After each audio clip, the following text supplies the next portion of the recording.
My name's Miah Pearce. I am from Boronia up in the Dandenong Ranges and my mob is Wiradjuri. It's truly an honour to be able to design the Vixen's dress really. It's you know, the two things I love most, art and netball put together, and it's just an amazing stepping stone in my art career and being able to share my personal stories as well as the Vixen stories with, you know, whoever's willing to watch and things like that. It's truly an amazing experience, yeah.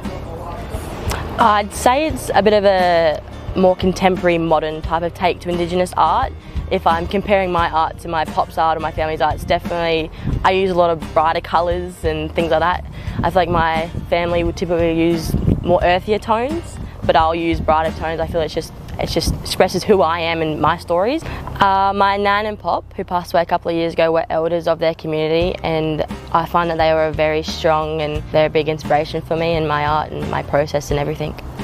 Learning stories from my dad, my family, about my dad's dad, about his process for making didgeridoos, painting them and passing on, you know, his stories and everything has been, yeah, a real striving aspect for me, and to do what I do and to kind of, I suppose, keep their legacy going and things like that.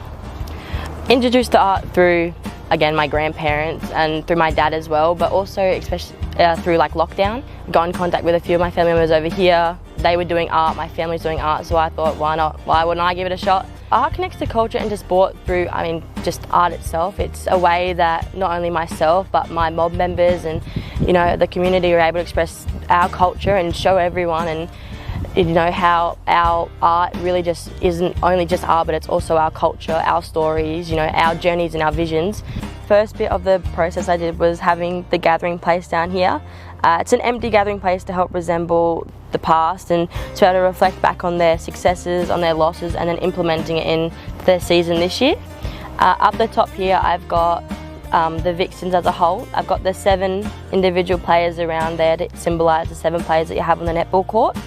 I've got their 4 gathering places around it to help resemble coaching staff, other players, you know, the community and just anyone else who's willing to help the Vixens.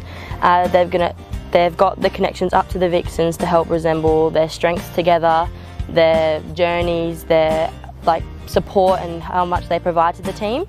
Around they've got the tracks of the different animals to help symbolise their journey as a team coming into this season. I've got some of the empty gaps around here to help resemble the future and to help kind of show what they're moving on towards and to help just symbolise the part that they've got to move on to now. It means a lot. We wear a diamond on the back of our dress for all of our games, but to be able to have a dress that's just for the First Nations round, it means a lot to us that we can represent not just First Nations but First Nations in the netball community as well. I think it's really special for us to be able to promote our culture and our community in the country on these special occasions.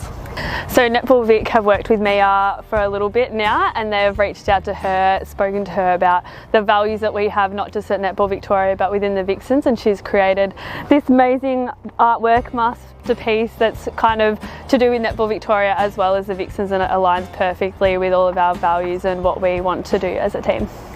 We get to wear this dress twice this year. We get to wear it up in Queensland against the Queensland Firebirds at Nissan Arena, and then we also get to wear it at home in front of our friends, family and fans at John Cain Arena, which is really exciting.